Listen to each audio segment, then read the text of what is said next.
Welcome to west plus affairs. जैसा कि आप लोगों को पता है कि लगातार ये केस खबरों में बना हुआ है कि लिव इन पार्टनर की हत्या, सबके 35 टुकड़े कर जंगल में फेंका। कुछ लोग इसको लव जिहाद का भी एंगल दे रहे हैं।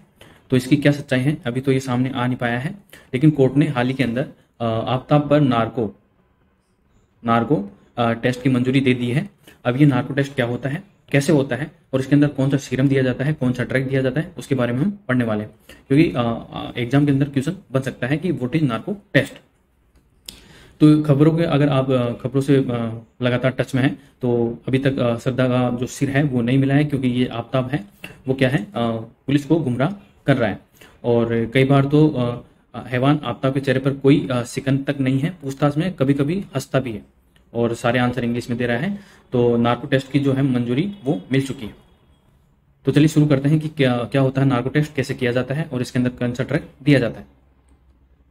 तो सबसे पहले तो ये देखेंगे हम कि नार्को टेस्ट होता क्या है, what is narco test.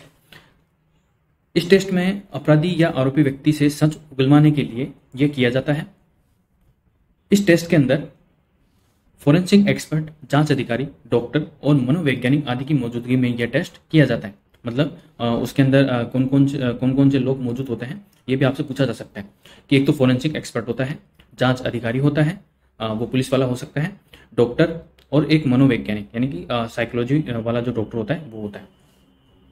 Narco test के अंतर्गत अपराधी को कुछ दवाइयां दी जाती है जिससे उसका जो सचेत दिमाग है, जो कॉन्शियस माइंड है, सचेत दिमाग है, सुस्त अवस्था में चला जाता है। मतलब सुस्त एकदम शिथिल अवस्था में चला जाता है। अर्थात व्यक्ति को लॉजिकल स्किल थोड़ी कम पड़ जाती है, मतलब सोचने समझने की जो शक्ति है वो कम हो जाती है कुछ दवाइयां देने के बाद। कुछ अवस्थाओं में व्यक्ति अपराधी या आरोपी बेहोशी की अवस्था में भी पहुंच जाता है, जिसके कारण सच का पता नहीं चल पाता है। तो बेहोशी की हालत में जब चला जाएगा तो कैसे बोलेगा, तो इससे सच का पता नहीं चलता है।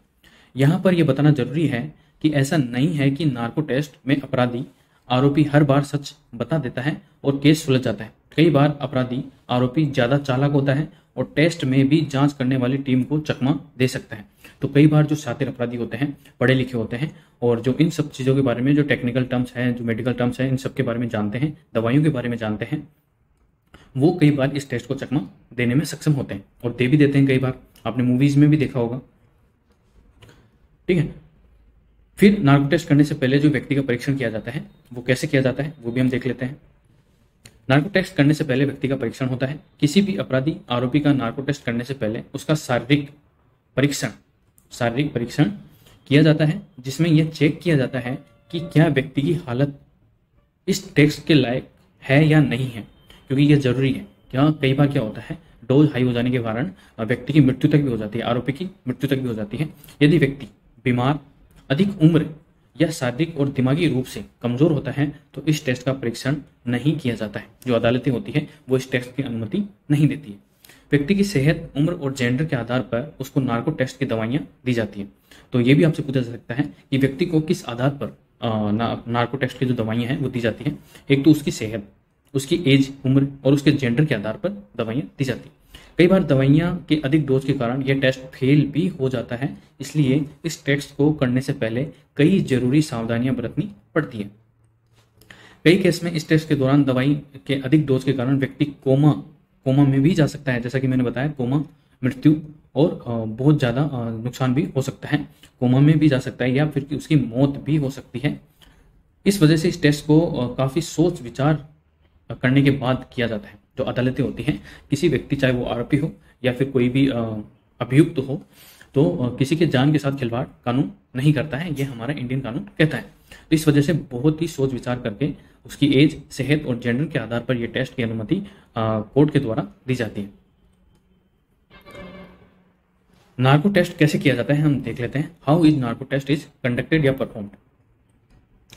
इस टेस्ट में अपराधी या किसी व्यक्ति को ट्रूथ ड्रग यानी कि जो ट्रूथ सीरम होती है वो इंजेक्ट किया जाता है।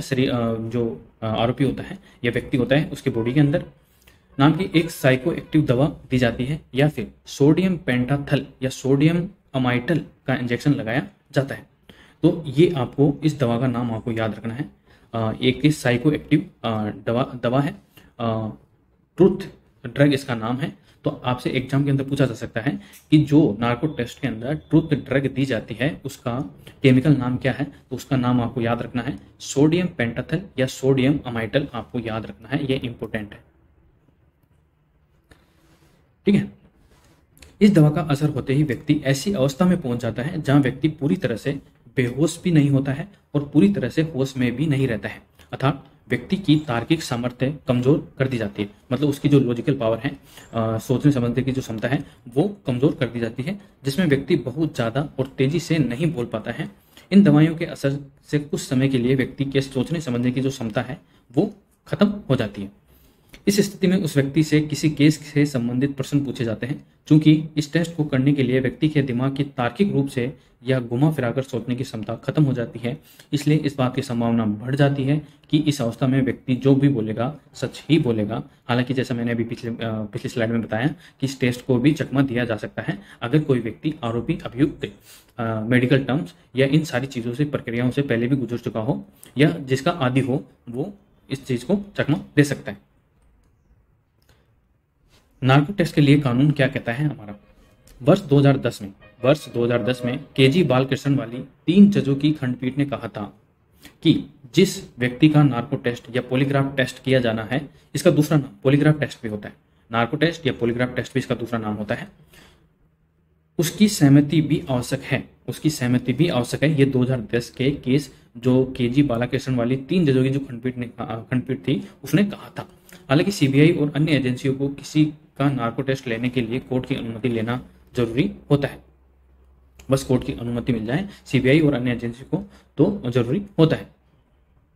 ठीक है। फिर गाते में है कि झूठ बोलने के लिए ज्यादा दिमाग का इस्तेमाल होता है, जबकि सच बोलने के लिए कम दिमाग का इस्तेमाल होता है, क्योंकि जो सच होता है वह आसानी से बिना ज्यादा दिमाग पर जोर दिए बाहर आ जाता है। तो ये तो आपने भी प्रयोग करके देखा होगा अपने ऊपर। झूठ बोलने में आपको झूठ के पहाड़ खड़े करने पड़ते हैं, एक कहानी बनानी पड़ती है, लेकिन सच बोलने के लिए जो आपके साथ घटा है उसको सीधा सीधा बोलने के अंदर दिमाग पर ज्यादा जोर लगता नहीं है। लेकिन झूठ बोलने के लिए दिमाग को इस्तेमाल करते हुए घुमा फिराकर बात बनानी पड़ती है। तो ये तो बचपन में आपने बहुत की शरारती की होगी, और शरारत करने के बाद आपने जब डांट पड़ने वाली होगी तो आपने कोई कहानी बना ली होगी उस डांट से बचने के लिए। सभी करते हैं। इस टेस्ट में व्यक्ति को सच ही नहीं उगलवाया जाता, बल्कि उसके शरीर की प्रतिक्रिया भी देखी जाती है। कई केस में सिर्फ यही पता करना होता है कि व्यक्ति उस घटना से कोई संबंध है या नहीं है। ऐसे केस में व्यक्ति को कंप्यूटर स्क्रीन के सामने लिटाया जाता है और उसे कंप्यूटर स्क्रीन पर विजुअल्स दिखाए जाते हैं। पहले तो नॉर्मल विजुअल जैसे कि पेड़, पौधे, फूल और फल आदि दिखाए जाते हैं। इसके बाद उसे उस केस से जुड़ी तस्वीरें दिखाई जाती हैं। फिर व्यक्ति की बॉडी को रिएक्शन चेक किया जाता है। आपने मूवीज में काफी देखा होगा कि पहले तो नॉर्मल तस्वीरें दिखाई जाती है, ठीक है, उसके बाद उस केस से जुड़ी तस्वीरें दिखाई जाती हैं। अगर उसकी बॉडी लैंग्वेज के अंदर परिवर्तन आता है तो ये पता लगाने में आसानी हो जाती है कि क्या इस केस से वो जुड़ा हुआ है या नहीं है। ऐसी अवस्था में अगर दिमाग और शरीर कुछ अलग प्रतिक्रिया देता है तो इससे पता चल जाता है कि व्यक्ति उस घटना या केस से जुड़ा हुआ है। ठीक है। यहां पर यह बताना जरूरी है कि नार्को टेस्ट की सफलता इस बात पर भी निर्भर करती है कि किस तरह के सवाल पूछे जाते हैं। तो ये भी इंपॉर्टेंट है कि नार्को टेस्ट की या जो पॉलीग्राफ टेस्ट होता है वो इस बात पर भी निर्भर करता है कि किस तरह के सवाल पूछे जाते हैं। आपने देखा होगा कि तलवार मूवी आपने देखी होगी, किसकी है, कौन सा खान है वो, और मेरे को जिसकी कौन सी थी यार वो मूवी, मुझे याद नहीं आ रही है। जो मूवी है पान सिंह तोमर जिसके अंदर वो हीरो रहता है, उसकी है तलवार मूवी। तो इसके अंदर पॉलीग्राफ टेस्ट किया जाता है और उसके अंदर जो मूवी के अंदर जो उनके घर का नौकर होता है तलवार फैमिली का, उनका पॉलीग्राफ टेस्ट किया जाता है। मूवी में भी आरोपियों को नार्को टेस्ट किया जाता है और जब उस टेस्ट का क्रॉस एग्जामिनेशन होता है तो पाया जाता है कि टेस्ट में जिस तरह के प्रश्न पूछे गए थे वे पहले से तय रिजल्ट के अनुसार ही पूछे गए थे। मतलब पहले से तय रिजल्ट के अनुसार ही पूछे गए थे। इस प्रकार नार्को टेस्ट के बारे में यह कहा जा सकता है कि यह टेस्ट कई मुश्किल मामलों में पुलिस और सीबीआई को सुराग अवश्य देता है, लेकिन यह कहना कि 100% सच सामने आ जाता है तो यह टेस्ट के बारे में अतिशयोक्ति होगी। मतलब एक बड़ा चढ़ाकर कहने वाली बात होगी कि 100% जो सच्चाई है वो बाहर आ जाती है। हाँ, ये जरूर कह सकते हैं कि जो केस को सुलझाने में कई बार काफ़ी सहायता मिलती है नार्को टेस्ट से। ठीक है। तो ये हमने देखा कि नार्को टेस्ट क्या होता है, कैसे होता है, और इसके लिए अपने जो इंडिया के अंदर जो कानून है वो क्या है। ठीक है। अगर आपको ये पसंद आए ये वीडियो तो प्लीज़ वीडियो को लाइक करें, शेयर करें और चैनल को सब्सक्राइब जरूर करें। Thank you so much.